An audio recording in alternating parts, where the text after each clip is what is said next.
우리는 살면서 이런저런 사람들을 만납니다. 이번 영상은 나에게 피해를 줄 수 있는 여러 인간들의 유형을 알아보겠습니다. 당하지만 말고 슬기롭게 대처를 잘해야 합니다. 내 인생은 내가 보호한다 생각하시고 잠깐이라도 들어보세요. 이런 인간은 걸러야 내가 살아남습니다. 일부. 이상하지 않습니까? 세상에는 이상하게 착한 사람만 더 피곤하게 만드는 인간들이 있습니다. 내가 양보하면 고마워하는 게 아니라 더 밀고 들어옵니다. 내가 참아주면 미안해하는 게 아니라 만만하게 봅니다. 내가 한번 도와주면 고맙다고 끝나는 게 아니라 다음에도 당연히 해줄 줄 압니다. 처음에는 나도 좋게 생각합니다. 그래, 사람이 살다 보면 그럴 수 있지. 내가 조금 이해하면 되지. 괜히 관계를 나쁘게 만들 필요 없지. 그런데 시간이 지나면 이상한 일이 벌어집니다. 상대는 점점 편해지고 나는 점점 지칩니다. 상대는 점점 뻔뻔해지고 나는 점점 말수가 줄어듭니다. 상대는 자기 하고 싶은 말을 다 하고 나는 집에 와서 혼자 속이 뒤집힙니다. 그러다 어느 날 문득 이런 생각이 듭니다. 내가 왜 이 사람 때문에 이렇게까지 힘들어야 하지? 내가 뭘 잘못했다고 매번 참아야 하지? 이 사람을 계속 보고 살아야 하나? 오늘 이야기는 바로 여기서 시작합니다. 나이 들수록 사람을 잘 만나야 합니다. 좋은 사람을 가까이 두는 것도 중요하지만 더 중요한 것은 나를 갉아먹는 사람을 걸러내는 것입니다. 젊을 때는 사람 하나 잘못 만나도 회복할 시간이 있습니다. 싸우고 울고 다시 일어나고 다른 사람도 만나고 기운을 다시 차릴 수 있습니다. 하지만 나이 들면 다릅니다. 마음의 체력도 줄어듭니다. 몸의 기운도 예전 같지 않습니다. 하루 종일 속상하면 밤잠도 흔들립니다.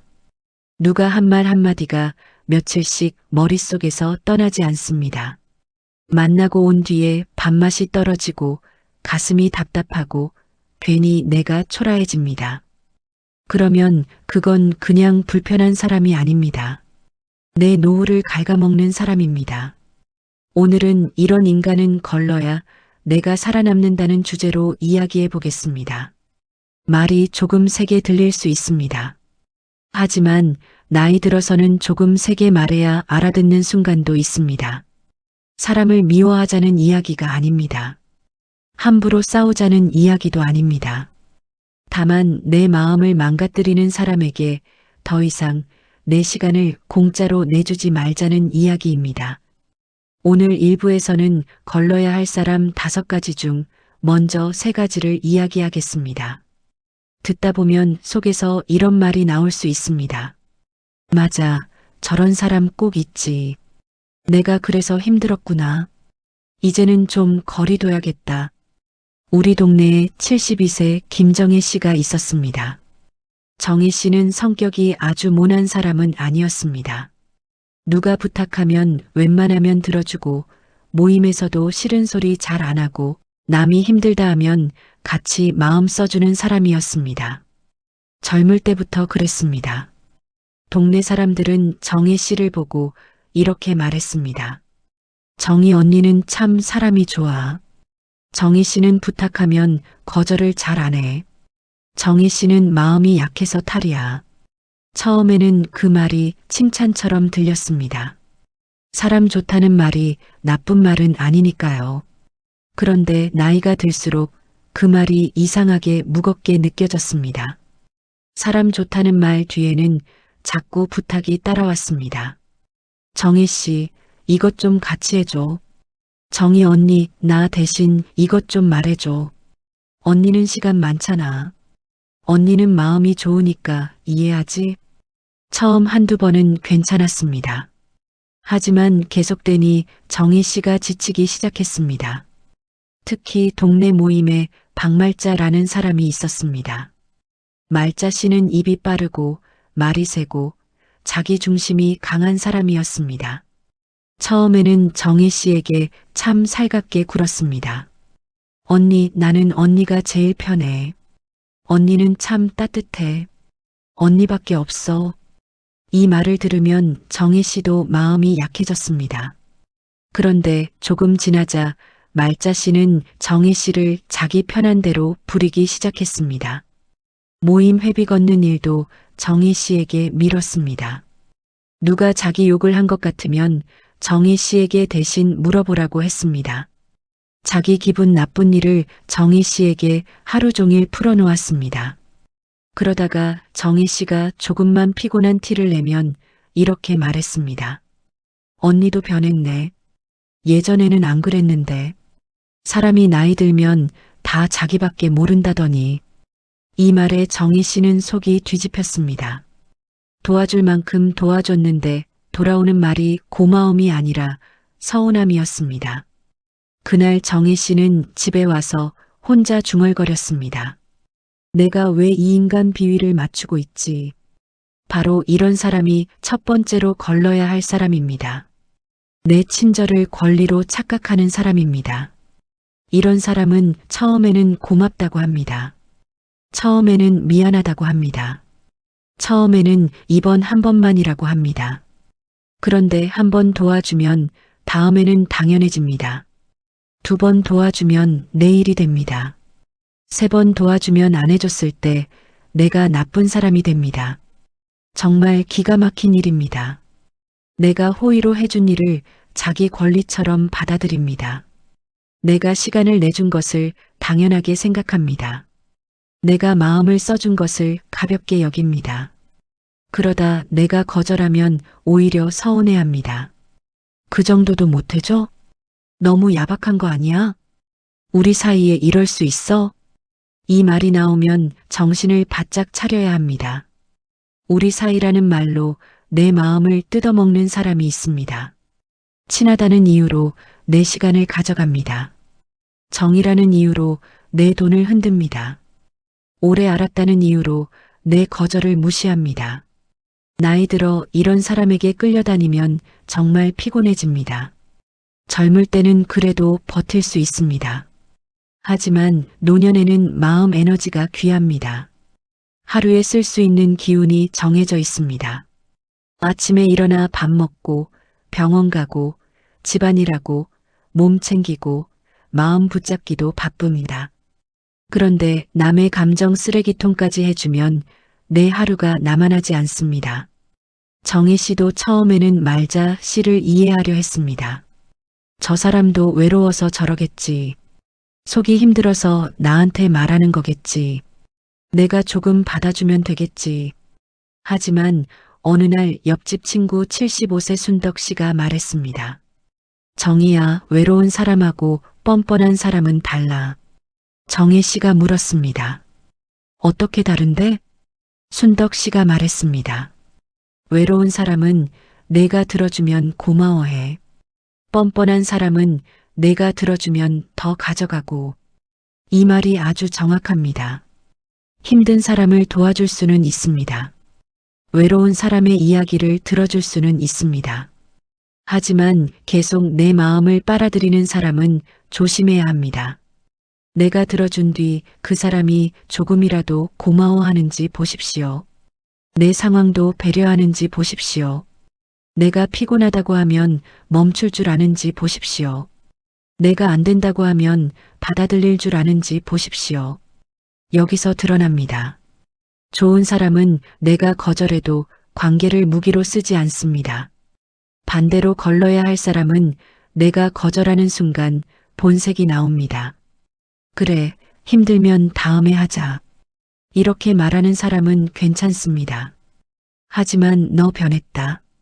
너밖에 없는데 너무한다. 그 정도도 못해주냐? 라고 말하는 사람은 거리를 둬야 합니다. 이런 사람에게 계속 끌려가면 내 친절이 내 목줄이 됩니다. 내 착함이 내 약점이 됩니다. 내 배려가 내 피로가 됩니다. 정희 씨는 어느 날 말자 씨에게 처음으로 거절했습니다. 말자 씨가 또 자기 대신 모임 사람에게 말을 전해달라고 했습니다. 정희 씨는 조용히 말했습니다. 그건 내가 직접 말하는 게 좋겠다. 말자 씨가 바로 얼굴을 굳혔습니다. 언니가 그 말도 못해줘? 예전 같으면 정혜 씨가 미안하다고 했을 겁니다. 하지만 그날은 달랐습니다. 응, 못해줘. 내가 끼면 더 복잡해져. 말자 씨가 삐친 얼굴로 돌아갔습니다. 정혜 씨는 집에 와서 마음이 조금 불편했습니다. 하지만 이상하게 속은 시원했습니다. 그날 순덕 씨가 말했습니다. 잘했다. 처음 거절하면 손이 떨리는데 두 번째부터는 덜 떨린다. 맞습니다. 거절도 연습입니다. 나이 들어 착한 사람으로만 살다 보면 거절하는 것이 죄처럼 느껴집니다. 하지만 거절은 나쁜 것이 아닙니다. 내 삶의 문을 닫을 줄 아는 것입니다. 아무나 들어와서 어질러 놓지 못하게 하는 것입니다. 친절을 베풀되 내 생활을 망치지 않는 선에서 베푸는 것입니다. 첫 번째로 걸러야 할 사람은 내 친절을 당연하게 여기는 사람입니다. 이런 사람에게는 짧고 분명하게 말해야 합니다. 이번에는 어렵다. 그건 내가 직접 해야 한다. 나는 거기까지는 못한다. 내가 도와줄 수 있는 건 여기까지다. 길게 설명하지 마십시오. 길게 설명하면 상대는 그 설명을 붙잡고 다시 밀고 들어옵니다. 그럼 이건? 그럼 조금만? 그럼 오늘 말고 내일은? 이렇게 계속 비집고 들어옵니다. 그러니 짧게 말하는 것이 좋습니다. 안 되는 것은 안 되는 것입니다. 내가 못하는 것은 못하는 것입니다. 내 마음을 지키려면 말이 길어지기 전에 선을 그어야 합니다. 두 번째로 걸러야 할 사람은 만날 때마다 내 기운을 빼앗는 사람입니다. 이런 사람은 이상하게 만나기 전부터 피곤합니다. 약속 잡히면 마음이 무겁습니다. 전화가 오면 받기 싫습니다. 카톡 알림만 떠도 한숨이 나옵니다. 만나고 나면 웃고 헤어졌는데도 집에 오면 온몸이 축 처집니다. 내가 왜 이렇게 피곤하지? 이런 생각이 듭니다. 그 사람과 크게 싸운 것도 아닙니다. 욕을 들은 것도 아닙니다. 그런데 이상하게 기운이 빠집니다. 이유가 있습니다. 그 사람이 내 에너지를 계속 가져가기 때문입니다. 우리 동네 순덕 씨에게는 오래된 동창 미자 씨가 있었습니다. 미자 씨는 말이 참 많았습니다. 그냥 많은 정도가 아니라 혼자서 2시간도 말할 수 있는 사람이었습니다. 만나면 시작은 늘 이렇습니다. 나는 요즘 너무 힘들어. 그 다음은 남편 욕, 자식 욕, 며느리 욕, 친구 욕, 병원 욕, 물가 욕, 텔레비전 욕, 날씨 욕. 마지막에는 꼭 이렇게 끝났습니다. 그래도 너는 편해서 좋겠다. 순덕 씨는 처음에는 열심히 들어줬습니다. 고개도 끄덕이고 맞장구도 쳤습니다. 힘들었겠다. 속상했겠다. 그랬구나. 그런데 미자 씨는 순덕 씨 이야기는 거의 묻지 않았습니다. 순덕 씨가 자기 이야기를 하려고 하면 바로 끊었습니다. 야, 너는 그래도 낫지. 그리고 다시 자기 이야기로 돌아갔습니다. 순덕 씨는 매번 집에 오면 머리가 아팠습니다. 하루는 정혜 씨에게 말했습니다. 미자 만나고 오면 꼭 김치통 3개 들고 온 것처럼 무겁다. 정혜 씨가 웃었습니다. 김치통이면 먹기라도 하지. 그 사람 말은 먹지도 못하잖아. 둘은 웃었지만 사실 심각한 문제입니다. 만날 때마다 내 기운을 빼앗는 사람은 조용히 거리를 둬야 합니다. 이런 사람은 꼭 나쁜 사람처럼 보이지 않을 수 있습니다. 때로는 불쌍해 보입니다. 힘들어 보입니다. 외로워 보입니다. 그래서 내가 계속 들어주게 됩니다. 하지만 들어주는 사람도 사람입니다. 내 마음도 체력이 있습니다. 남의 불평을 계속 들으면 내 마음도 탁해집니다. 남의 분노를 계속 받으면 내 속도 뜨거워집니다. 남의 불안이 계속 들어오면 내 잠도 흔들립니다. 특히 나이 들어서는 부정적인 말에 더 쉽게 지칩니다. 젊을 때처럼 털고 일어나기가 어렵습니다. 낮에 들은 말이 밤까지 남습니다. 밤에 생각하면 또 열받습니다. 다음 날 아침까지 기분이 무겁습니다. 그러면 그 사람은 내 하루만 가져간 것이 아닙니다. 내 밤잠까지 가져간 것입니다. 순덕 씨는 어느 날 결심했습니다. 미자 씨 전화가 왔을 때 예전처럼 2시간 듣지 않기로 했습니다. 전화를 받자마자 말했습니다. 미자야, 나 오늘 10분만 통화할 수 있어. 미자 씨가 바로 말했습니다. 왜? 예전 같으면 순덕 씨가 미안해하며 설명했을 겁니다. 하지만 이번에는 짧게 말했습니다. 오늘 좀 쉬어야 해. 미자 씨는 아쉬워했지만 어쩔 수 없었습니다. 10분 뒤 순덕 씨는 말했습니다. 나 이제 끊을게.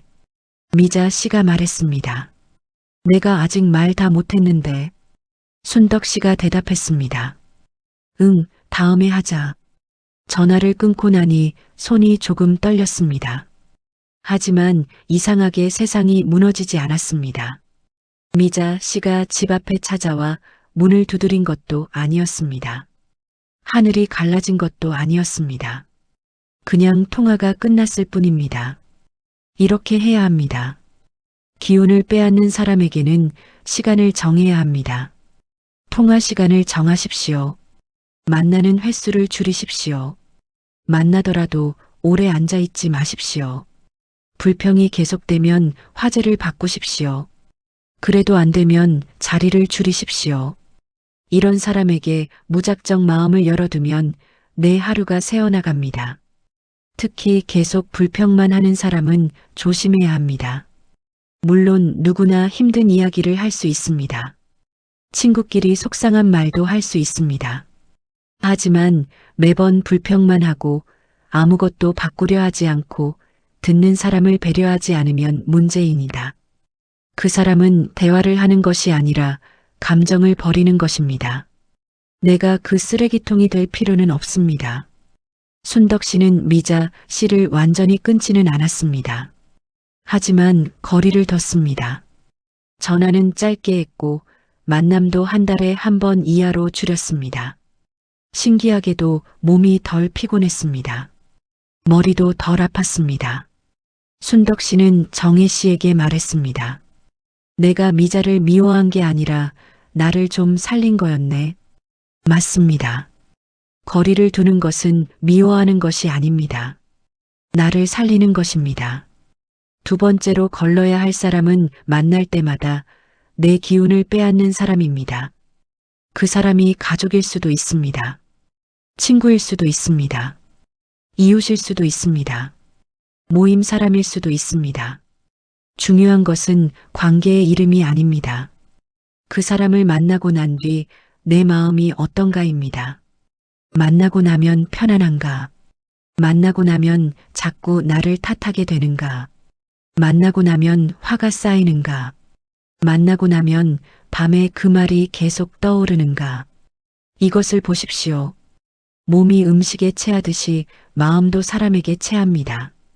체하는 사람을 계속 만나면 결국 내 속이 망가집니다. 세 번째로 걸러야 할 사람은 남을 깎아내려야 자기가 올라가는 사람입니다. 이런 사람은 정말 피곤합니다. 자기 자랑만 하는 사람보다 더 피곤합니다. 왜냐하면 이 사람은 남을 꼭 깎아내립니다. 누가 좋은 옷을 입으면 말합니다. 저 나이에 무슨 저런 색을 입어. 누가 자식이 잘 됐다고 하면 말합니다. 운이 좋았겠지. 누가 여행을 다녀왔다고 하면 말합니다. 돈 쓸 데가 그렇게 없나? 누가 살이 빠졌다고 하면 말합니다. 어디 아픈 거 아니야? 누가 웃고 있으면 말합니다. 뭐가 그렇게 좋아? 이런 사람은 남의 좋은 일을 그냥 두고 보지 못합니다. 꼭 흠을 찾습니다. 꼭 찬물을 끼얹습니다. 꼭 분위기를 비틀어 놓습니다. 정혜 씨와 순덕 씨가 다니던 모임에도 이런 사람이 있었습니다. 이름은 봉희 씨였습니다. 봉희 씨는 말끝마다 남을 깎아내렸습니다. 누가 새 머리를 하고 오면 말했습니다. 그 머리 돈 주고 한 거야? 누가 손주 사진을 보여주면 말했습니다. 요즘 애들은 다 비슷하게 생겼지 뭐. 누가 건강이 좋아졌다고 하면 말했습니다. 지금만 그렇지 나이 들면 다 똑같아. 듣는 사람은 웃어 넘기려고 했지만 속은 불편했습니다. 봉희 씨는 꼭 마지막에 이렇게 말했습니다. 내가 솔직해서 그래. 이 말도 조심해야 합니다. 솔직함이라는 이름으로 무례를 포장하는 사람이 있습니다. 솔직한 것과 함부로 말하는 것은 다릅니다. 솔직함은 진심을 말하는 것이고 무례함은 상대 마음을 생각하지 않는 것입니다. 나이 들수록 더 조심해야 합니다. 나는 원래 말이 직설적이야. 나는 뒤끝 없어서 바로 말해. 나는 거짓말 못해. 이런 말을 앞세워 남을 찌르는 사람은 걸러야 합니다. 말을 찌르고 나서 농담이야. 라고 하는 사람도 조심해야 합니다. 상처 주고 나서 농담이라고 하면 상처가 없어지는 것이 아닙니다. 상대가 아프면 아픈 것입니다. 정희 씨는 어느 날 새 연분홍색 블라우스를 입고 모임에 갔습니다. 오랜만에 기분이 좋아서 입은 옷이었습니다. 그런데 봉희 씨가 보자마자 말했습니다. 정희 씨, 오늘 너무 어려 보이려고 애썼네. 순간 분위기가 싸해졌습니다. 정희 씨는 웃으려고 했지만 얼굴이 굳었습니다. 예전 같으면 그냥 넘겼을 겁니다. 하지만 그날은 말했습니다. 봉희 씨, 그런 말은 듣는 사람이 기분이 별로야. 봉희 씨가 당황해서 말했습니다. 아이고, 농담이지. 정혜 씨가 대답했습니다. 농담도 듣는 사람이 웃어야 농담이지. 순덕 씨는 속으로 박수를 쳤습니다. 그날 정혜 씨는 집에 와서 조금 떨렸습니다. 하지만 후회하지 않았습니다. 왜냐하면 처음으로 자기 마음을 지켰기 때문입니다. 남을 깎아내리는 사람은 가까이 두면 위험합니다. 처음에는 남 이야기를 합니다. 저 사람 참 이상하지? 저 집 자식은 왜 저래? 저 여자는 나이 들수록 더 유난이야.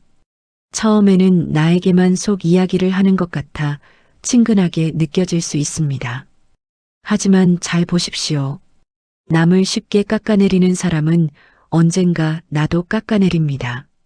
내 앞에서 남 흉을 보는 사람은 남 앞에서 내 흉도 볼 수 있습니다.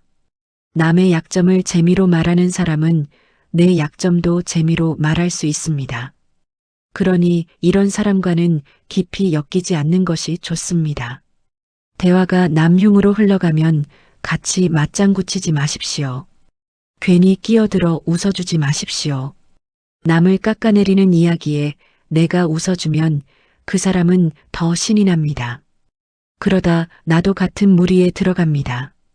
나중에는 그 말이 돌고 돌아 나에게 불똥이 튈 수도 있습니다. 정희 씨는 봉희 씨와 대화할 때 원칙을 세웠습니다. 남흉이 나오면 웃지 않았습니다. 화제를 바꿨습니다. 그래도 계속하면 자리를 피했습니다. 봉희 씨가 말했습니다. 왜 이렇게 재미가 없어졌어? 정혜 씨가 대답했습니다. 남흉 보는 재미는 이제 좀 줄이려고. 봉희 씨는 기분 나빠했지만 정희 씨는 편했습니다. 나이 들어 사람을 걸러야 한다는 말은 차갑게 살자는 뜻이 아닙니다. 더 따뜻하게 살기 위해 내 주변을 정리하자는 뜻입니다. 내 마음을 더러운 말로 채우는 사람을 멀리하고 내 하루를 피곤하게 만드는 사람을 줄이고 내 친절을 뜯어가는 사람에게 선을 긋자는 뜻입니다. 그래야 좋은 사람에게 쓸 기운이 남습니다. 정말 나를 아껴주는 사람에게 마음을 쓸 수 있습니다. 내 몸과 밥과 하루를 챙길 힘이 남습니다. 나이 들수록 인간관계는 많이 가지는 것보다 잘 거르는 것이 중요합니다. 썩은 과일 하나가 바구니 전체를 상하게 하듯이 나쁜 관계 하나가 내 마음 전체를 탁하게 만들 수 있습니다. 오늘 1부에서 이야기한 3가지를 다시 정리해 보겠습니다. 첫 번째, 내 친절을 권리로 착각하는 사람은 걸러야 합니다. 고마움을 모르는 사람에게 계속 베풀면 내 착함이 약점이 됩니다. 한번 도와준 일을 당연하게 여기는 사람에게는 짧고 분명하게 선을 그어야 합니다. 두 번째, 만날 때마다 내 기운을 빼앗는 사람은 걸러야 합니다. 불평과 하소연만 쏟아놓고 내 이야기는 듣지 않는 사람에게 내 하루를 다 내주지 마십시오. 그 사람을 미워하지 않아도 거리를 둘 수 있습니다. 세 번째, 남을 깎아내려야 자기가 올라가는 사람은 걸러야 합니다. 솔직함이라는 이름으로 무례하게 말하는 사람, 농담이라는 이름으로 상처 주는 사람, 남 흉을 재미로 삼는 사람은 깊이 가까이 하지 않는 것이 좋습니다. 이런 사람들을 걸러야 내가 살아남습니다. 말이 세게 들릴지 모르지만 사실입니다. 노년에는 마음 체력이 돈만큼 귀합니다. 하루 기운이 재산입니다. 밤잠이 재산입니다. 밥맛이 재산입니다. 편안한 마음이 재산입니다. 그런데 어떤 사람은 이 재산을 조금씩 훔쳐갑니다. 말로 훔쳐가고, 부탁으로 훔쳐가고, 불평으로 훔쳐가고, 무례함으로 훔쳐갑니다. 그러니 이제는 내 마음 금고를 잘 잠가야 합니다. 아무나 들어오게 하지 마십시오. 오래 알았다고 다 좋은 사람은 아닙니다. 친하다고 다 가까이 둬야 하는 것도 아닙니다. 피가 섞였다고 무조건 내 마음을 다 내줘야 하는 것도 아닙니다. 나를 망가뜨리는 관계라면 거리를 둬야 합니다. 정희 씨는 어느 날 순덕 씨와 공원 벤치에 앉아 말했습니다. 내가 너무 늦게 알았어. 순덕 씨가 물었습니다. 뭘? 정희 씨가 말했습니다. 착하게 사는 것하고 만만하게 사는 건 다르더라. 순덕 씨가 고개를 끄덕였습니다. 그걸 알면 반은 산 거야. 정희 씨가 웃으며 말했습니다. 나 이제 반만 살아도 되나? 순덕 씨가 대답했습니다. 아니, 이제부터 제대로 살아야지. 두 사람은 한참 웃었습니다. 오늘 1부는 여기까지입니다. 2부에서는 더 열받지만 꼭 알아야 할 사람들을 이어서 이야기하겠습니다. 도움받을 때만 연락하는 사람, 돈 냄새를 맡으면 가까워지는 사람, 내 마음 약한 구석을 이용하는 사람, 그리고 가장 위험한 사람, 내 편인 척하면서 뒤에서 나를 흔드는 사람까지 이야기해 보겠습니다. 여러분, 사람을 다 미워하며 살 필요는 없습니다. 하지만 나를 해치는 사람까지 품고 살 필요도 없습니다. 나이 들어 가장 중요한 것은 내 마음을 지키는 것입니다. 누가 나를 피곤하게 하는지 알아차리십시오. 누가 내 친절을 당연하게 여기는지 보십시오. 누가 내 기운을 빼앗고 누가 내 마음을 낮추는지 살피십시오. 그리고 조용히 거리를 두십시오. 싸우지 않아도 됩니다. 소리치지 않아도 됩니다. 설명하지 않아도 됩니다. 그냥 덜 만나고 짧게 말하고 마음을 덜 주면 됩니다. 그것만으로도 내 하루가 훨씬 가벼워질 수 있습니다. 이런 인간은 걸러야 내가 살아남습니다. 그리고 걸러낸 빈자리에 이제는 나를 편하게 해주는 사람과 나 자신을 채워야 합니다. 이런 인간은 걸러야 내가 살아남습니다. 2부. 1부에서는 나이 들어 반드시 걸러야 할 사람 3가지를 이야기했습니다. 첫 번째는 내 친절을 권리로 착각하는 사람입니다. 두 번째는 만날 때마다 내 기운을 빼앗는 사람입니다. 세 번째는 남을 깎아내려야 자기가 올라가는 사람입니다. 이런 사람들은 겉으로는 별일 아닌 것처럼 보일 수 있습니다. 하지만 가까이 두면 내 하루가 점점 무거워집니다. 내가 착해서 참고 오래 알아서 참고 괜히 관계 나빠질까봐 참다 보면 결국 나만 속이 썩습니다. 나이 들면 마음 체력도 재산입니다. 밥맛도 재산입니다. 잠도 재산입니다. 하루를 조용히 보내는 힘도 재산입니다. 그런데 어떤 사람은 이 재산을 야금야금 훔쳐갑니다. 말로 훔쳐가고, 부탁으로 훔쳐가고, 정으로 훔쳐가고, 돈으로 훔쳐갑니다. 오늘 2부에서는 더 현실적인 사람들을 이야기해 보겠습니다. 듣다 보면 아마 속에서 이런 말이 나올 겁니다. 아, 저런 사람 진짜 있다. 내가 왜 그동안 당하고만 살았지. 이제는 진짜 걸러야겠다. 오늘도 어렵게 말하지 않겠습니다. 동네 어르신들 이야기처럼 쉽고 조금 열받게, 하지만 속은 시원하게 풀어보겠습니다. 일부에 나왔던 72세 김정희 씨는 사람을 쉽게 미워하는 편은 아니었습니다. 누가 조금 무례해도 좋게 넘기려고 했습니다.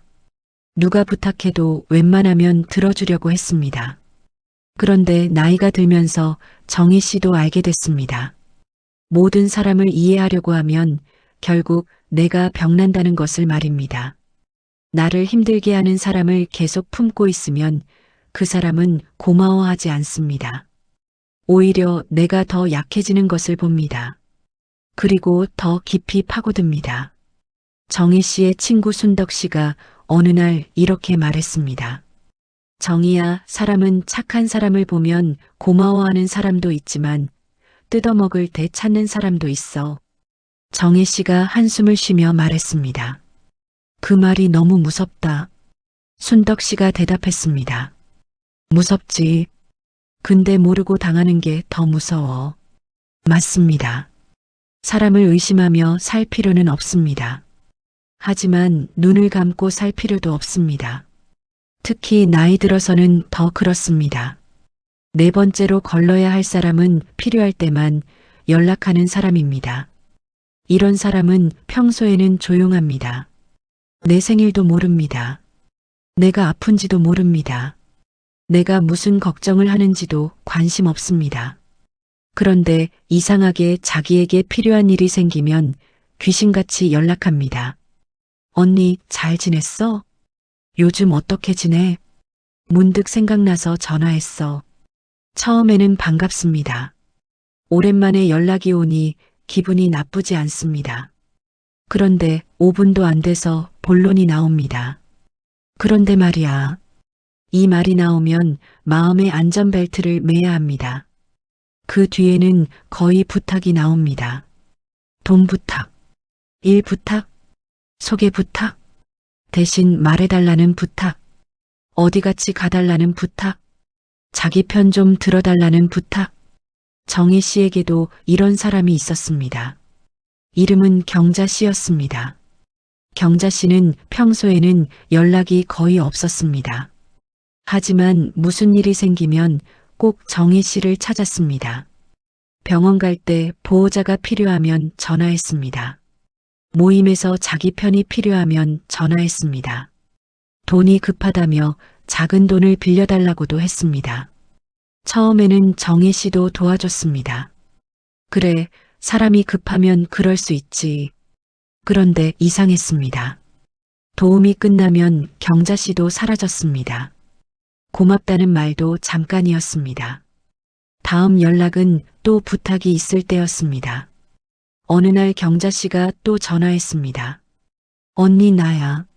정희 씨는 전화기 화면을 보고 벌써 가슴이 답답했습니다. 받기도 전에 피곤했습니다. 전화를 받자 경자 씨가 말했습니다. 언니, 오랜만이지. 정희 씨가 대답했습니다. 응, 오랜만이네.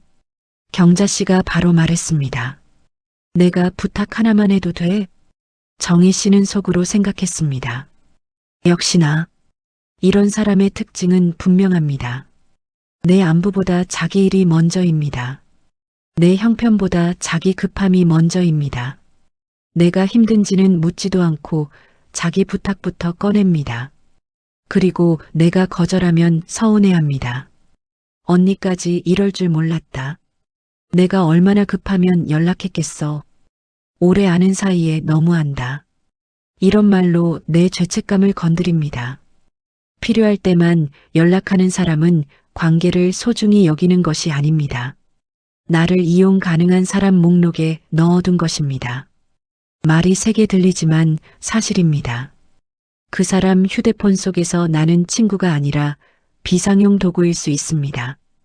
필요할 때 꺼내 쓰고 필요 없으면 다시 넣어두는 도구입니다. 이런 관계는 오래 끌고 가면 마음이 많이 상합니다. 왜냐하면 나는 사람 대접을 기대하는데 상대는 기능을 기대하기 때문입니다. 정희 씨는 어느 날 순덕 씨에게 말했습니다. 경자가 부탁할 때만 연락하는 것 같아. 순덕 씨가 말했습니다. 같은 게 아니라 맞아. 정희 씨가 놀라서 웃었습니다. 너는 너무 단호하다. 순덕 씨가 말했습니다. 나이 들면 단호해야 덜 당해. 정희 씨는 그날 이후 경자 씨에게 선을 그었습니다. 경자 씨가 또 부탁을 꺼냈을 때 정희 씨는 말했습니다. 미안하지만 이번에는 어렵다. 경자 씨가 말했습니다. 왜? 정희 씨가 대답했습니다. 내가 요즘 내 일도 챙기기 바쁘다. 경자 씨가 말했습니다. 그래도 언니밖에 없는데. 정희 씨가 조용히 말했습니다. 그 말은 부담스럽다. 내가 다른 방법을 찾아봐야 할 것 같다. 전화기 넘어가 조용해졌습니다. 정희 씨는 손이 조금 떨렸습니다. 하지만 이상하게 마음이 무너지지는 않았습니다. 이것이 중요합니다. 필요할 때만 연락하는 사람에게는 내 생활을 먼저 말해야 합니다. 나는 어렵다. 나는 거기까지 못한다. 이번에는 도와줄 수 없다. 다른 방법을 찾아봐라. 짧게 말하면 됩니다. 미안해서 길게 설명하지 마십시오. 길게 설명하면 상대는 그 틈으로 또 들어옵니다. 그럼 잠깐만. 그럼 조금만. 그럼 이번 한 번만. 그럼 내가 아는 사람이라도. 끝이 없습니다. 부탁이 나쁜 것은 아닙니다. 사람은 서로 부탁할 수 있습니다. 하지만 부탁에도 예의가 있어야 합니다. 평소에는 안부도 없다가 필요할 때만 나타나는 사람. 거절하면 서운함을 무기로 쓰는 사람. 내 사정을 듣지도 않고 자기 급함만 밀어붙이는 사람. 이런 사람은 걸러야 합니다. 5번째로 걸러야 할 사람은 돈 냄새를 맡으면 가까워지는 사람입니다. 이 유형은 정말 조심해야 합니다. 나이 들어 제일 위험한 관계 중 하나가 돈이 얽힌 관계입니다. 특히 외롭고 마음 약할 때 돈 이야기를 들으면 판단이 흔들릴 수 있습니다. 언니, 좋은 기회가 있어. 나만 알고 있는 정보야. 절대 손해 안 봐. 이번에 넣으면 금방 불어나. 잠깐만 빌려주면 바로 갚아. 이런 말을 들으면 마음이 흔들릴 수 있습니다. 특히 오래 아는 사람이 말하면 더 그렇습니다. 친척이 말하면 더 그렇습니다. 교회나 절 모임에서 만난 사람이 말하면 더 그렇습니다. 평소 친절했던 사람이 말하면 더 그렇습니다. 정희 씨의 동네 모임에도 이런 일이 있었습니다. 평소에는 별로 친하지 않던 태수 씨가 어느 날 갑자기 정희 씨에게 살갑게 굴었습니다. 정희 누님, 요즘 얼굴이 좋아 보이시네. 누님은 참 인상이 좋아. 나이 들어도 복이 있어 보여. 정희 씨는 조금 어색했습니다. 그동안 그렇게 친한 사이도 아니었기 때문입니다. 며칠 뒤 태수 씨가 커피를 마시자고 했습니다. 그리고 이야기를 꺼냈습니다. 누님, 요즘 은행 이자 얼마 안 되잖아. 돈 그냥 묵혀두면 손해야. 내가 아는 사람이 안전한 투자처를 알아. 이 말을 듣는 순간 정희 씨는 느낌이 좋지 않았습니다. 태수 씨는 계속 말했습니다. 큰 돈 아니어도 돼. 500만 넣어도 되고 1000만 넣으면 더 좋고 누님처럼 믿을 만한 사람에게만 말하는 거야. 정희 씨는 가만히 듣다가 말했습니다. 나는 그런 거 안 한다. 태수 씨가 바로 말했습니다. 에이, 너무 겁이 많으시네. 그래서 사람들이 돈을 못 버는 거야. 그 순간 정희 씨는 확실히 알았습니다. 이 사람은 나를 걱정하는 것이 아니라 내 돈을 보고 있다는 것을 말입니다. 돈 이야기를 꺼내는 사람은 반드시 조심해야 합니다. 특히 노후 자금은 더 그렇습니다. 젊을 때는 돈을 잃어도 다시 벌 시간이 있습니다. 물론 그것도 힘든 일입니다. 하지만 노후에는 더 어렵습니다. 한번 잃은 돈을 회복하기가 쉽지 않습니다. 생활비가 흔들립니다. 병원비가 흔들립니다. 마음이 무너집니다. 밤잠도 사라집니다.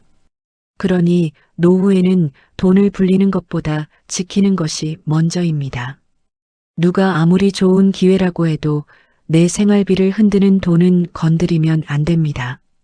누가 아무리 친한 척해도 돈 이야기를 빨리 꺼내면 한 발 물러서야 합니다. 누가 나만 믿어 라고 하면 더 믿지 말아야 합니다. 정말 안전한 일이라면 왜 나한테까지 와서 급하게 말하겠습니까? 정말 좋은 기회라면 왜 자꾸 지금 당장 결정하라고 하겠습니까? 정말 나를 위한다면 왜 내 노후 자금을 위험하게 만들겠습니까? 순덕 씨는 늘 이렇게 말했습니다. 노후 돈은 키우는 것보다 지키는 게 효도다. 정혜 씨가 웃으며 말했습니다. 돈한테 효도한다는 말은 처음 듣네. 순덕 씨가 말했습니다. 돈도 나중에 나 먹여 살릴 자식이야. 함부로 내보내면 안 돼. 웃기지만 맞는 말입니다. 내 노후 자금은 내 마지막 생활을 지켜주는 울타리입니다. 그 울타리를 정 때문에 열어주면 안 됩니다. 외로움 때문에 열어주면 안 됩니다. 미안함 때문에 열어주면 안 됩니다. 허세 때문에 열어주면 안 됩니다. 태수 씨는 이후로도 몇 번 더 접근했습니다. 정희 씨는 그때마다 짧게 말했습니다. 나는 돈 관련된 이야기는 안 한다. 그런 이야기는 나한테 하지 마라. 처음에는 냉정해 보일까봐 걱정됐습니다. 하지만 시간이 지나니 마음이 편했습니다. 돈 이야기는 처음부터 선을 분명히 긋는 것이 좋습니다. 어설프게 웃으며 넘기면 상대는 가능성이 있다고 봅니다. 조금만 더 밀면 되겠네. 이렇게 생각할 수 있습니다. 그러니 분명히 말해야 합니다. 나는 돈 거래 안 한다. 나는 보증 안 선다. 나는 투자 이야기는 가족과 상의해도 바로 결정 안 한다. 나는 빌려줄 돈 없다. 특히 보증은 절대 조심해야 합니다. 정 때문에 보증 섰다가 노후가 무너지는 경우가 있습니다. 친척이라고 안전한 것 아닙니다. 친구라고 안전한 것 아닙니다. 자식 지인이라고 안전한 것 아닙니다. 돈 앞에서는 관계가 달라질 수 있습니다. 사람이 나빠서만 그런 것도 아닙니다. 상황이 나빠지면 좋은 사람도 갚지 못할 수 있습니다. 그러니 애초에 내 생활을 흔들 돈은 내보내지 않는 것이 좋습니다. 6번째로 걸러야 할 사람은 내 마음 약한 구석을 이용하는 사람입니다. 이 사람은 아주 교묘합니다. 대놓고 나쁜 사람처럼 행동하지 않습니다. 오히려 나를 잘 아는 척합니다. 내가 외로운 것을 압니다. 내가 거절을 잘 못하는 것을 압니다. 내가 자식 이야기에 약한 것을 압니다. 내가 인정받고 싶어 하는 것을 압니다. 그리고 그 부분을 살살 건드립니다. 언니는 마음이 약해서 그래. 언니가 안 도와주면 누가 도와줘. 언니는 참 좋은 사람이잖아. 언니 같은 사람이 복 받아야 해. 처음에는 칭찬처럼 들립니다. 하지만 그 뒤에 부탁이 따라오면 조심해야 합니다. 칭찬으로 문을 열고 부탁으로 들어오는 사람입니다. 정희 씨는 이런 사람에게도 당한 적이 있었습니다.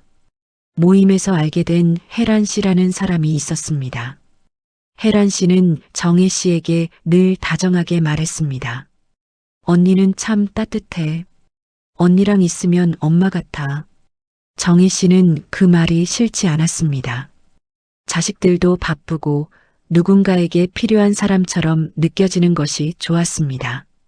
그런데 시간이 지나자 혜란 씨는 정희 씨에게 자꾸 기대기 시작했습니다. 자기 속상한 이야기를 밤늦게 전화했습니다. 자기 가족 문제에 의견을 달라고 했습니다.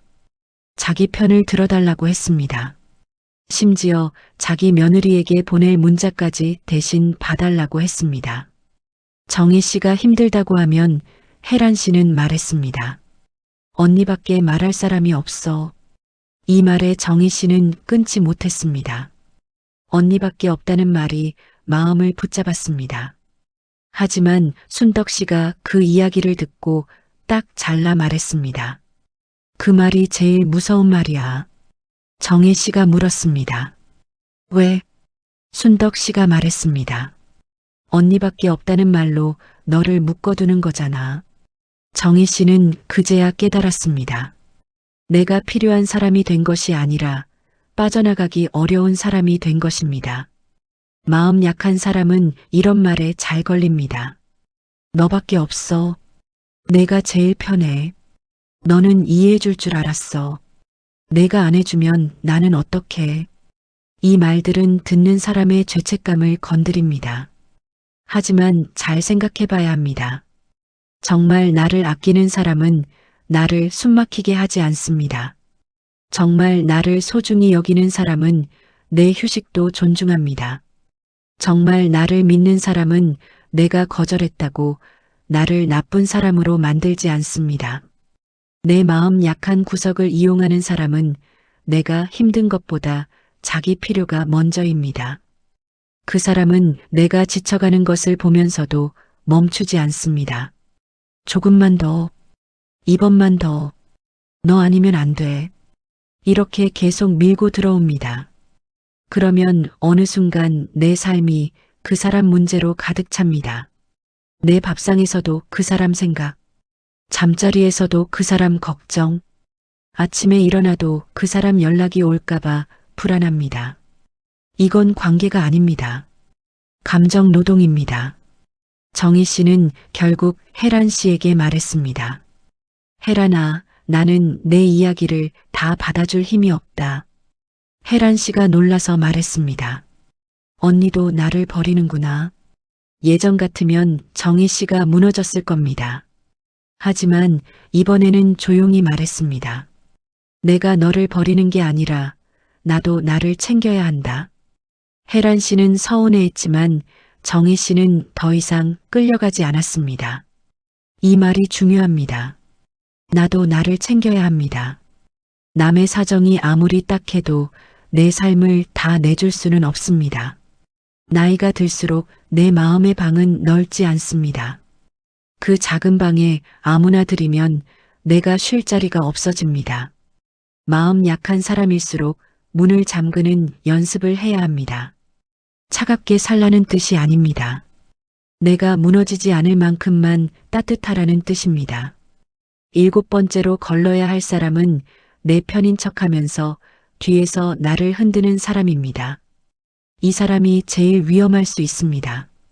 왜냐하면 처음에는 적처럼 보이지 않기 때문입니다. 오히려 내 편처럼 다가옵니다. 내 이야기를 잘 들어줍니다. 나를 걱정하는 척합니다. 남들이 나를 뭐라고 했는지 알려주는 척합니다. 그런데 자세히 보면 이상합니다. 그 사람과 이야기하고 나면 마음이 편해지는 것이 아니라 더 불안해집니다. 누가 나를 싫어한다고 말합니다. 누가 내 흉을 봤다고 말합니다. 누가 나를 무시하는 것 같다고 말합니다. 그러면서 꼭 이렇게 덧붙입니다. 나는 내 편이라 말해주는 거야. 이 말도 조심해야 합니다. 진짜 내 편은 내 마음을 지켜주려고 합니다. 가짜 내 편은 내 마음을 흔들어 자기가 중요한 사람처럼 보이려고 합니다. 정희 씨 모임에도 이런 사람이 있었습니다. 이름은 숙자 씨였습니다. 숙자 씨는 늘 조용히 다가와 말했습니다. 정희야, 내가 이런 말하긴 좀 그런데. 이 말이 나오면 이미 위험 신호입니다. 정말 좋은 말은 이렇게 몰래 시작하지 않는 경우가 많습니다. 숙자 씨는 말했습니다. 아까 봉이가 내 옷 얘기하더라. 말자도 내가 요즘 변했다고 하던데. 나는 내 편이라 알려주는 거야. 정희 씨는 처음에는 고마운 줄 알았습니다. 그래도 나한테 알려주네. 그런데 이상했습니다. 그 말을 들으면 마음이 지옥이 됐습니다. 누가 나를 욕했나? 내가 뭘 잘못했나? 다들 나를 이상하게 보나? 모임에 나가는 것이 불편해졌습니다. 사람들 표정 하나하나를 살피게 됐습니다. 숙자 씨는 그때마다 또 말했습니다. 너무 신경 쓰지 마. 나는 그냥 내가 알아야 할 것 같아서. 말은 신경 쓰지 말라면서 신경 쓰이게 만듭니다. 이런 사람은 정보를 주는 것이 아니라 불안을 심는 것입니다. 그리고 내가 불안해할수록 그 사람에게 더 의지하게 됩니다. 또 누가 뭐라고 했어? 나에 대해 무슨 말 나왔어? 이렇게 묻게 됩니다. 그러면 그 사람은 관계의 중심에 섭니다. 내 마음을 흔들면서 자신이 중요한 사람이 됩니다.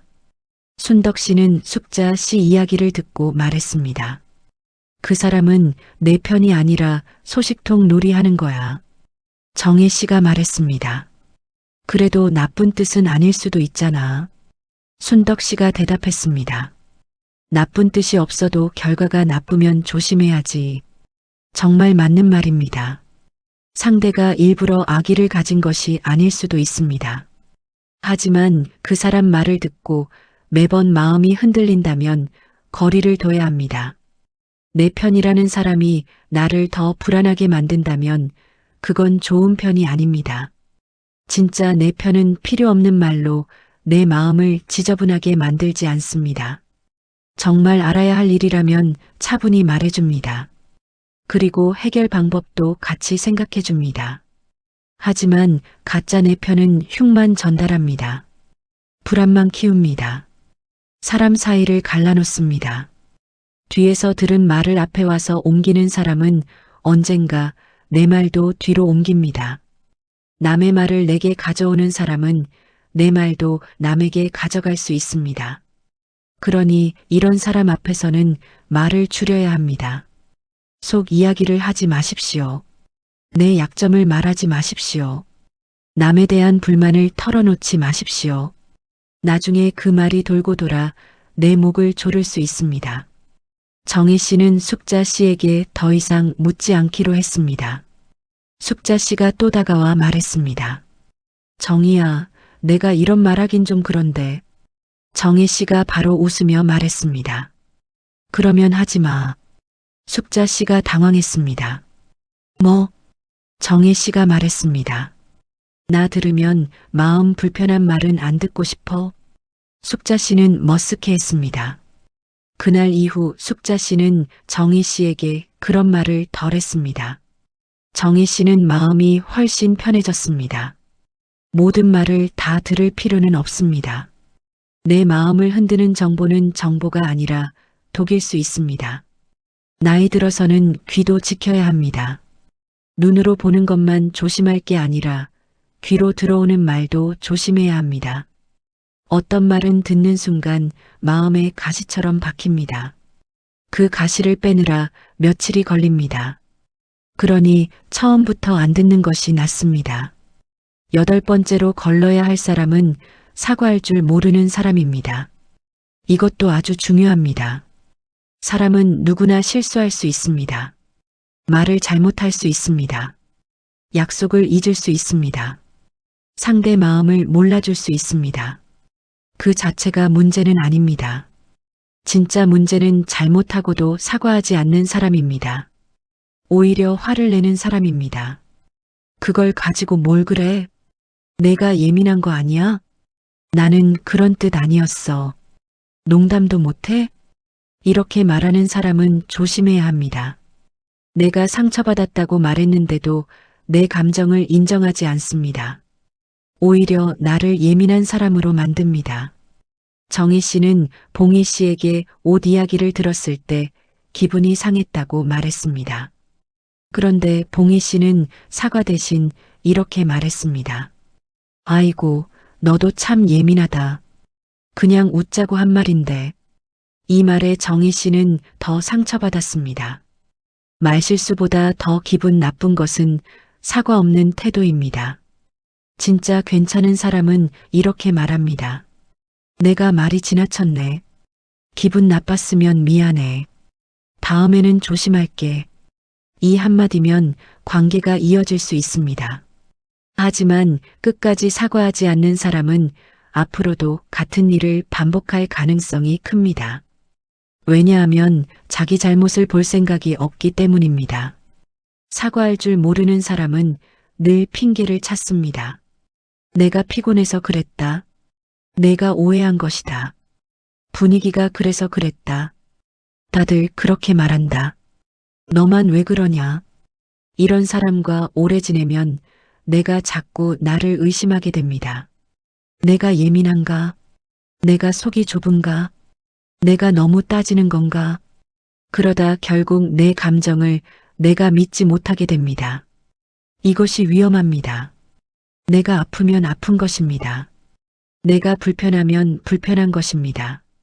상대가 그럴 의도가 없었다 해도 내 마음이 다쳤다면 사과할 수 있어야 합니다. 사과할 줄 모르는 사람은 관계에서 늘 이기려고만 합니다. 나이 들어 그런 사람과 계속 부딪히면 내 마음만 닳습니다.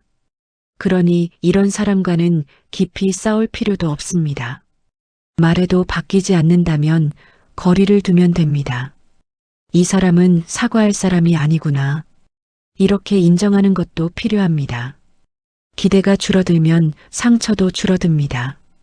이제 1부와 2부를 모두 정리해 보겠습니다. 이런 인간은 걸러야 내가 살아남습니다. 첫 번째, 내 친절을 권리로 착각하는 사람입니다. 도와주면 고마워하는 것이 아니라 더 요구하는 사람입니다. 두 번째, 만날 때마다 내 기운을 빼앗는 사람입니다. 불평과 하소연을 쏟아놓고 내 마음은 돌아보지 않는 사람입니다.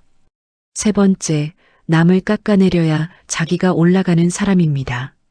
솔직함과 농담이라는 이름으로 상처를 주는 사람입니다. 네 번째, 필요할 때만 연락하는 사람입니다.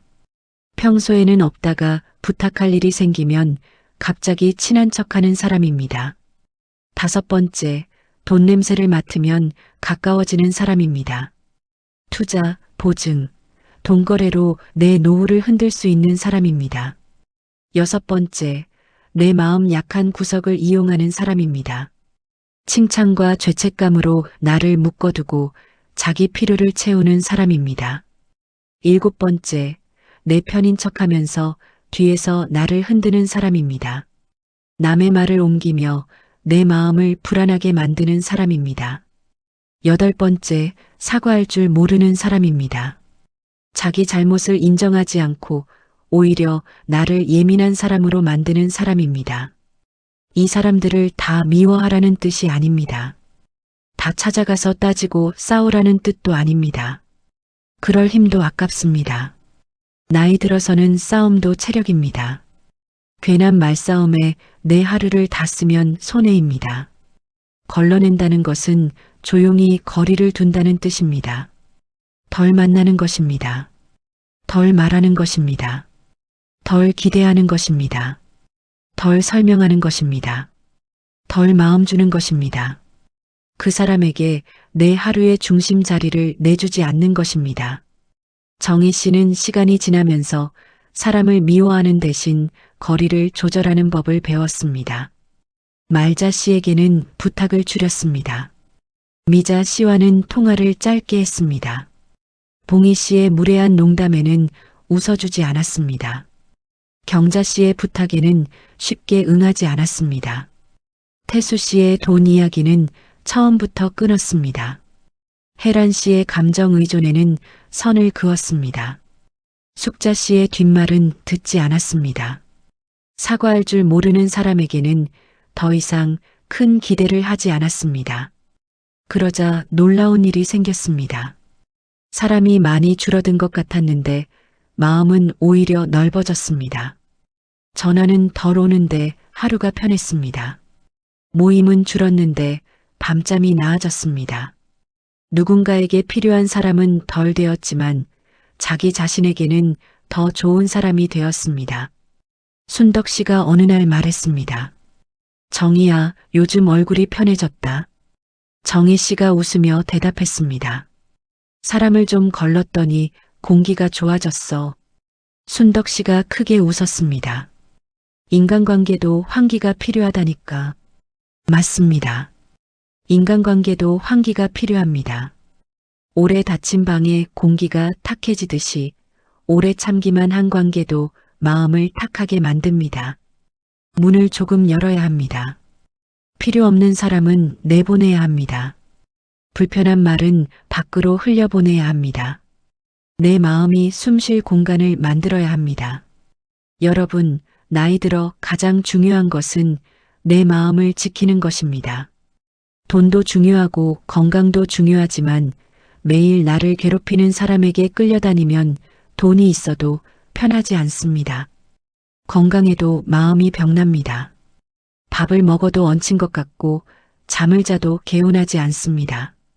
그 사람 생각만 하면 가슴이 답답해집니다. 그렇다면 이제는 거리를 둬야 합니다. 그 사람이 오래된 친구라도 괜찮습니다. 친척이라도 괜찮습니다. 동네 사람이라도 괜찮습니다. 나를 계속 갉아먹는다면 거리를 둘 수 있습니다. 관계는 숫자가 중요한 것이 아닙니다. 내 마음이 편한지가 중요합니다. 내가 나답게 숨 쉴 수 있는지가 중요합니다. 만나고 나서 내 자신이 싫어지는 사람보다 만나고 나서 마음이 조금 편해지는 사람이 좋은 사람입니다. 내 친절을 뜯어가는 사람보다 내 거절도 존중해주는 사람이 좋은 사람입니다. 내 마음 약한 구석을 이용하는 사람보다 내가 쉬어야 할 때 물러나주는 사람이 좋은 사람입니다. 이제는 아무나 곁에 두지 마십시오. 나이 들수록 사람 보는 눈이 더 필요합니다. 외롭다고 아무 사람이나 붙잡지 마십시오. 심심하다고 아무 말이나 들어주지 마십시오. 정 때문에 내 생활을 흔들지 마십시오. 친절 때문에 내 마음을 팔지 마십시오. 좋은 사람은 나를 지치게 하지 않습니다. 좋은 사람은 내 거절을 존중합니다. 좋은 사람은 내 돈을 위험하게 만들지 않습니다. 좋은 사람은 내 약점을 무기로 쓰지 않습니다. 좋은 사람은 내 마음을 흔드는 말을 재미로 옮기지 않습니다. 좋은 사람은 잘못했을 때 사과할 줄 압니다. 이 기준만 있어도 사람 보는 눈이 달라집니다. 마지막으로 정혜 씨가 이런 말을 했습니다. 나는 이제 좋은 사람으로 보이려고, 나를 괴롭히지 않으려고. 순덕 씨가 물었습니다. 그럼 어떤 사람으로 살 건데? 정혜 씨가 대답했습니다. 나한테 덜 미안한 사람으로 살려고. 이 말이 오늘의 결론입니다. 남에게 좋은 사람 되려고 나에게 나쁜 사람이 되지 마십시오. 남의 부탁 들어주려고 내 몸과 마음을 망가뜨리지 마십시오. 남의 기분 맞추려고 내 하루를 희생하지 마십시오. 나이 들어서는 나에게 덜 미안하게 살아야 합니다. 그것이 살아남는 길입니다. 오늘부터 마음속으로 한번 정리해 보십시오. 만나면 편한 사람, 만나면 피곤한 사람, 고마운 사람, 조심해야 할 사람, 멀리해야 할 사람, 그리고 내 곁에 남겨도 되는 사람. 이렇게 조용히 나눠보십시오. 당장 끊지 않아도 됩니다. 큰 소리 내지 않아도 됩니다. 그냥 마음을 덜 주고 시간을 덜 주고 기대를 덜 주면 됩니다. 그러면 내 하루가 조금씩 가벼워집니다. 이런 인간은 걸러야 내가 살아남습니다. 걸러낸다는 것은 차가워지는 것이 아닙니다. 내 마음을 살리는 것입니다. 그리고 내 마음이 살아야 남은 노년도 덜 억울하고 덜 피곤하고 조금 더 편안해질 수 있습니다.